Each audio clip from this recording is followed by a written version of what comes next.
প্রত্যেক বন্ধুদের স্বাগত জানাচ্ছি আজকের এই অনুষ্ঠানে। দর্শক বন্ধুদের জন্য আপনাদের পছন্দের অনুষ্ঠান নিয়ে আমরা চলে এসেছি। আজকের অনুষ্ঠানের প্রথমেই আমি বলে রাখি, বিভিন্ন দর্শক বন্ধুরা ভাবতে পারেন যে এই যে আমরা যে দেখি যে কোনো ব্যক্তি অনেক দিন ধরে চেষ্টা করছেন, হঠাৎ করে তার জীবনে একটা দারুণ প্রোগ্রেস সে দেখতে পেল, একটা ইমপ্রুভমেন্ট এলো। এবারে এটার জন্য তার কাজ, পরিশ্রম করে যাওয়া, এটাকে বেশি করা উচিত, প্রাধান্য দেওয়া উচিত, নাকি তার ভাগ্যে হঠাৎ করে এটা মানে ভাগ্যে লেখা ছিল তাই হয়েছে, কোনটাকে আমরা গুরুত্ব দেব? যেটাই গুরুত্ব দিই না কেন, আমরা এমন বহু মানুষকে দেখেছি যারা নিজেদের জীবনে, নিজেদের কর্মক্ষেত্রে উন্নতি করার জন্য বেশ কিছু অ্যাস্ট্রোলজিক্যাল গাইডেন্স মেনে চলেছেন। তার মধ্যে একটি বিশেষ হলো নামকরণ করা। এবারে ভাবতে পারেন যে কিভাবে এটা পসিবল? নাম তো দিচ্ছেন, নামকরণ তো হচ্ছে, কিন্তু নামকরণের মাধ্যমে একজন ব্যক্তির জীবনে সকল ক্ষেত্রে, বিশেষ করে তার যে পরিশ্রম করছে, নিজের ক্যারিয়ার, এই যাবতীয় ক্ষেত্রে সে দারুণ একটা প্রোগ্রেস করছে, একটা ইমপ্রুভমেন্ট দেখতে পেয়েছে। তাহলে সেই নামকরণটাকে কিভাবে সে করেছিল বলে তার মধ্যে দিয়ে এই ভালো রেজাল্টটা সে পেতে পারলো। আজকে আমরা এই বিষয়ের উপরে আলোচনায় আছি দর্শক বন্ধুরা। আমাদের সঙ্গে অতিথি রূপে যিনি রয়েছেন, যিনি এই বিষয়ের উপরে বহুবার আপনাদেরকে বিভিন্ন গাইডেন্স দিয়েছেন, তবে নতুন দর্শক বন্ধুদের জন্য বারংবার আমরা এই বিষয়গুলোর উপরে আলোচনায় এগোতে থাকবো, কারণ জানাটা এবং জানানোটা দুটোই খুব দরকারি কাজ। আমাদের সঙ্গে আছেন অবশ্যই স্বনামধন্য জ্যোতিষ ব্যক্তিত্ব, বিশিষ্ট সংখ্যাতত্ত্ববিদ, হস্তরেখাবিদ এবং বাস্তুবিদ শ্রী ভৃগু অনাদি। তাকে স্বাগত জানিয়ে অনুষ্ঠানে করছি। আপনাকে স্বাগত জানাচ্ছি দাদা। নমস্কার। উপস্থিত সকলকে আমার আন্তরিক প্রীতি, শুভেচ্ছা, ভালোবাসা, বড়দের শ্রদ্ধা ও নমস্কার জানিয়ে প্রত্যেক দিনের মতন আজকের চেষ্টা করবো আপনাদের এবং আমাদের জীবনযাত্রার বিশেষ কোনো দিক নেই। ঠিক দাদা, আজ যদি নামকরণের গুরুত্ব, এই নামকরণ কিভাবে ব্যক্তিকে একটা ঠিক জায়গায় পৌঁছে দিতে পারে, উন্নতির শীর্ষে সে পৌঁছতে পারে, এই বিষয়ের উপরে একটু যদি জানান। আজ প্রথমত এইভাবে বলি, সাধারণ নামকরণটা এত বোঝে না।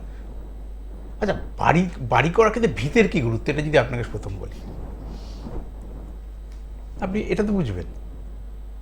ভিতের একটা গুরুত্ব আছে, বাড়িটার স্থায়িত্বের উপর স্থায়িত্বটা নির্ভর করবে। তাহলে যে কোনো ঝড় বৃষ্টি, যে কোনো সাইক্লোনেতে বাড়ি সবাই উড়িয়ে নিয়ে চলে যাবে, ভেঙে যাবে না?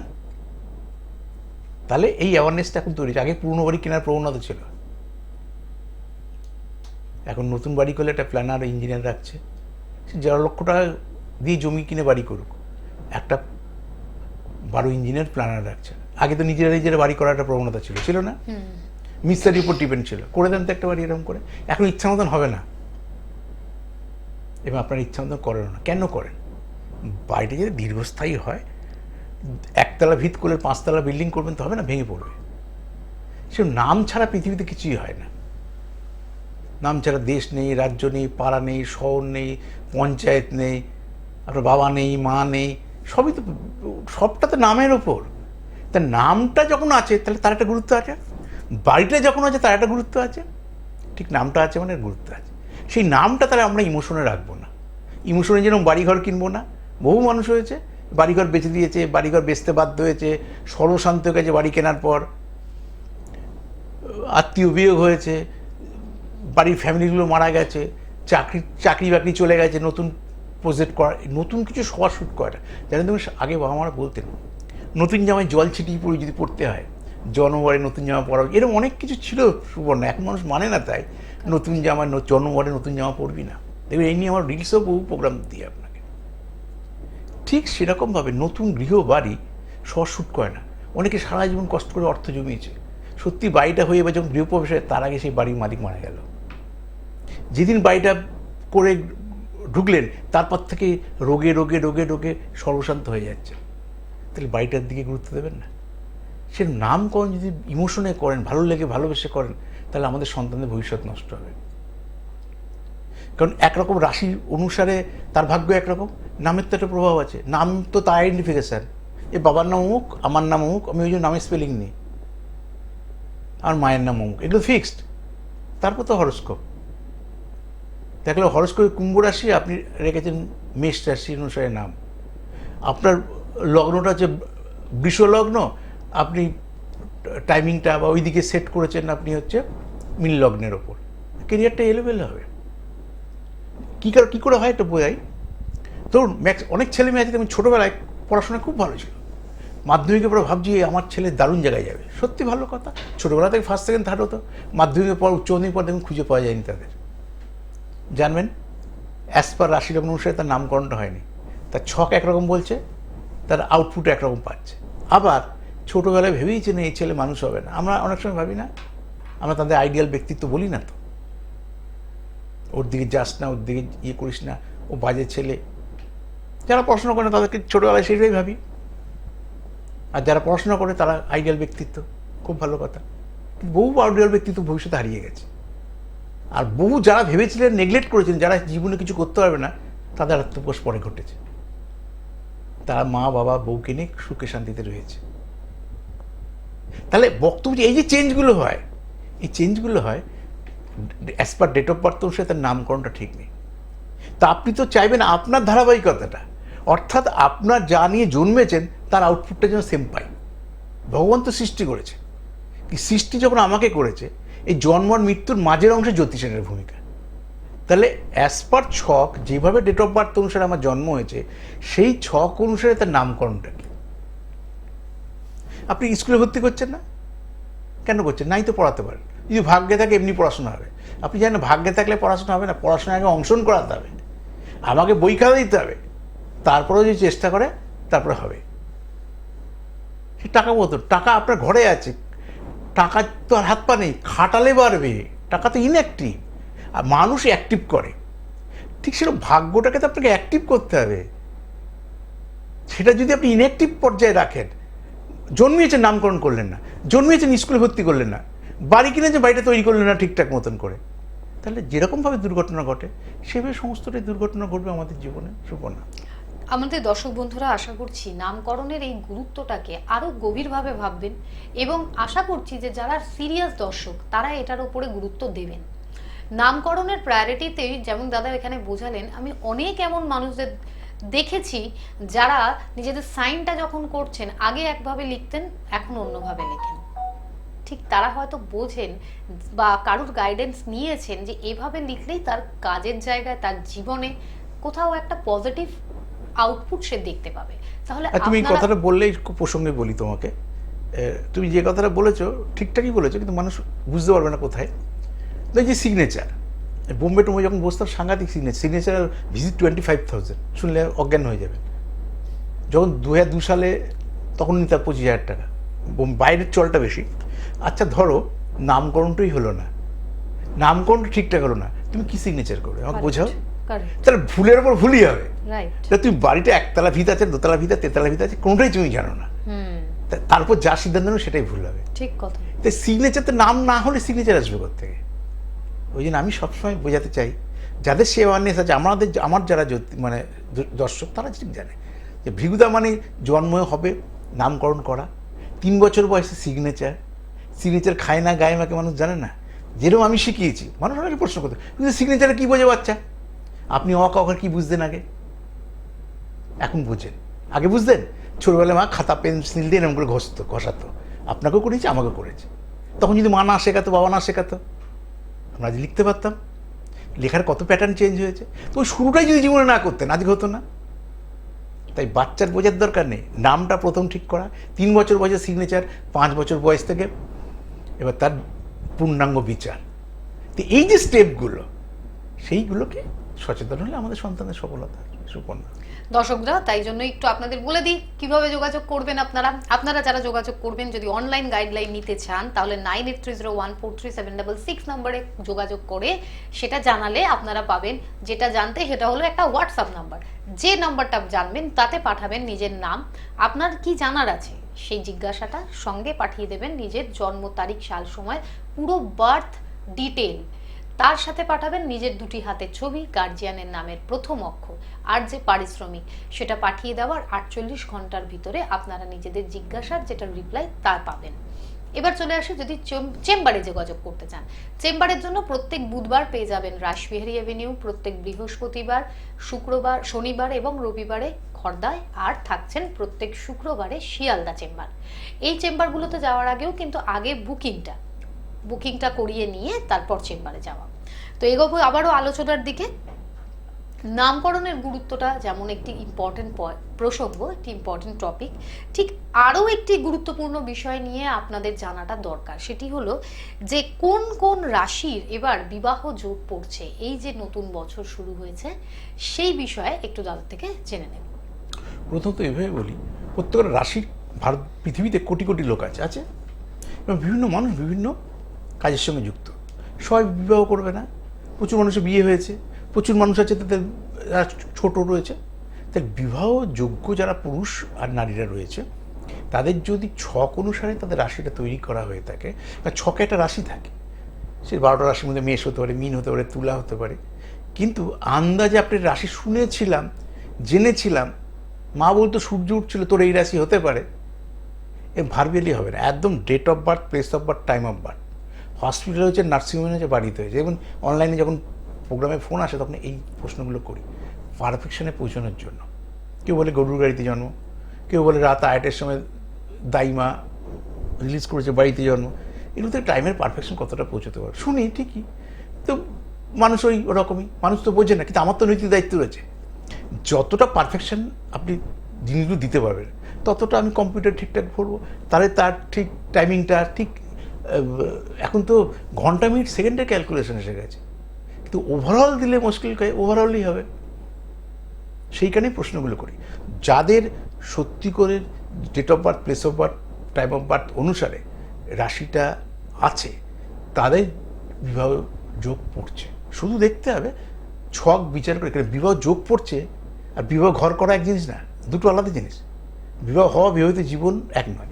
এতদিন বিবাহ হচ্ছে না, 1431 আপনার বিবাহ যোগ পড়ছে এবং ভালো। এবং রিলসও করে রেখেছি ইউটিউব চ্যানেলে, দেখবেন বিবাহের জন্য আমরা বেনারসি কিনি, আমরা কোনো না কোনো কালারের শাড়ি আমার মা বোনকে আমাদের পরতে হয়, তো বোনদের হয় না, মেয়েদের বোনদের পরতে হয় না, তাহলে রাশি অনুসারে কেন সেই কালারটা চুজ করবো না? এই প্রথম ভারতবর্ষে আমি জ্যোতিষী রিলসে এগুলো করেছি, মানুষের এই সাংঘাতিক গ্রহণযোগ্যতা পেয়েছে। মানুষ আরও প্রশ্ন করছে, তুমি তো এইগুলো জানতে চাইছি, একটু করুন না। ছোটো ছোটো তো 30 সেকেন্ড, 57 সেকেন্ড, 58 সেকেন্ডে, 1 মিনিটের মধ্যে নামাতে হয় প্রোগ্রামগুলো। আপনারা নিজেরাও জানেন, রিলস যারা করেন বা দেখেন। তো মানুষ ছোটো ছোটো জিনিসগুলোকে যদি একত্রিত পেয়ে যায়, মানুষ অনেকটাই রিলিফ পাবে।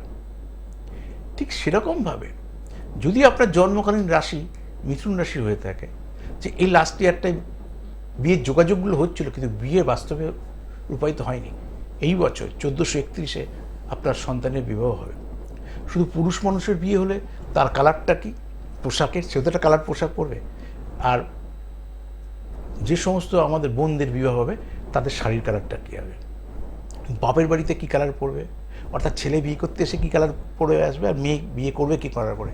সেই মেয়েটা ওই বাড়িতে গিয়ে জটক বিচার যেরকমভাবে করি, দুজনের মধ্যে তো বিয়েটা হচ্ছে, ঠিক সেই বাড়ি থেকে কী কালার পরে রিসেপশানে, আর ছেলেটা সেই দিন গিয়ে কী কালারটা পরবে। কারণ পোশাক তো পরবই, তাহলে ভাগ্য রিলেটেড কেন কালার চুজ করবো না? কারণ ওই দিনটা তো পৃথিবীতে আর ঘুরে আসবে না। তাহলে ওই দিনটা যাতে আগামীতে সুন্দরভাবে একটা জীবন দিতে পারে, সেই কারণে আপনি যদি মীন রাশির জাতক বা জাতিকা হন, তাহলে আপনার জন্য কিন্তু 1431 বিবাহের উপযুক্ত টাইম।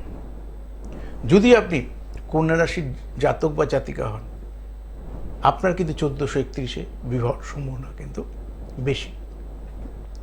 আপনি যদি বৃষ রাশির জাতক বা জাতিকা হন, তাহলে আপনার কিন্তু 1431 বাংলার নতুন বছরে বিবাহের সম্ভাবনা থাকবে।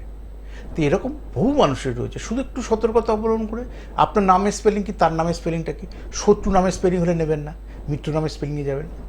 আপনার যেটা রাশি তার অষ্ট ষষ্ঠ কারেকশানে আপনি পাত্র নির্বাচন করবেন না, সেটা আপনার ব্যাড যোগ বলায়, সেটা ভুল পথে পরিচালিত হবে। আর সব থেকে ভালো হয় আপনার যে রাশি সেটাও তার রাশি, আপনার যে লগ্ন তারও সেই লগ্ন, আপনার যে মাসে বাংলা মাসে জন্ম সেই বাংলা মাসে তারও জন্ম। এই সেম হলে সেম তো পাওয়া যায় না, ওই যে সেমটাকে ধরা হয় না, কিন্তু তা ছাড়া বাদ দিয়ে যেগুলো পজিটিভ সেইগুলোকে জটক বিচার করে দেওয়া হয়। সুবর্ণা, দর্শক বন্ধুরা, আমরা আমাদের আজকের অনুষ্ঠানে একের পর এক যেগুলো ইম্পর্টেন্ট বিষয়গুলোর বিষয়ে জানতে থাকছি, এগুলো আমরা জানতে থাকবো। ধীরে ধীরে প্রোগ্রামও এগোচ্ছে, আর তার সাথে সাথে উঠে আসছে কিছু কিছু গুরুত্বপূর্ণ এমন বিষয় যেগুলো জানলে মনে হবে যে আরও বেশি করে জানি। আর সেই বেশি করে জানার মধ্যে পরবর্তী যে টপিকের উপরে যে প্রসঙ্গ নিয়ে আমরা আলোচনার দিকে এগোবো, সেটি হলো ফাটকা লটারি নাম্বার।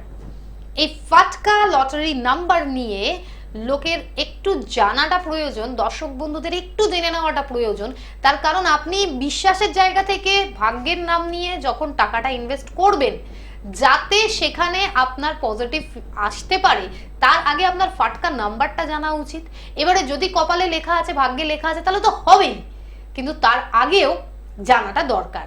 তাই ফাটকা লটারি নাম্বার দাদা, এই বিষয়ের উপরে একটু আজকে যদি আপনি গাইডলাইন দেন। প্রথমত বলি, ভাগ্যে আছে, তো ভাগ্যে তো অংশগ্রহণ করলে তবে থাকবে। কারেক্ট। তো আমি ছোটোবেলায় বলতো বাবা মারা বা স্যাররা, স্পোর্টস হতো, সব স্কুল কলেজে স্পোর্টস হতো। আচ্ছা, আমরা তো জানি স্পোর্টসে যখন দৌড়বো সবাই ফার্স্ট সেকেন্ড থার্ড হবে না, হবে না, হবে তো নাই। কিন্তু এবার যদি আমি ফার্স্ট হবো না, আমি সেকেন্ড হবো না, থার্ড হবো না ভেবে যদি দৌড়াতাম, অংশগ্রহণ না করি, স্পোর্টসটাই হবে, স্পোর্টসটাই হবে না। স্কুলে কেউ ফার্স্ট সেকেন্ড থার্ড হবে 1 থেকে 10-এর মধ্যে হবে, অথচ 60টা স্টুডেন্ট আছে। সবাই যদি ভাবতো তাহলে আমি পড়াশোনা করবো না, তারপরে স্কুল ফাঁকা হয়ে যেত। প্রতিযোগিতায় অংশগ্রহণ করা হচ্ছে মুখ্য উদ্দেশ্য। ঠিক। কেউ ফার্স্ট, কেউ সেকেন্ড, কেউ থার্ড হবে, যার যেরকম মেধা, যে যেভাবে দৌড়বে, সেটা আমি বিভিন্ন ফিল্ডেই বলছি। তাহলে আমাকে প্রতিযোগিতায় অংশগ্রহণ করতে হবে।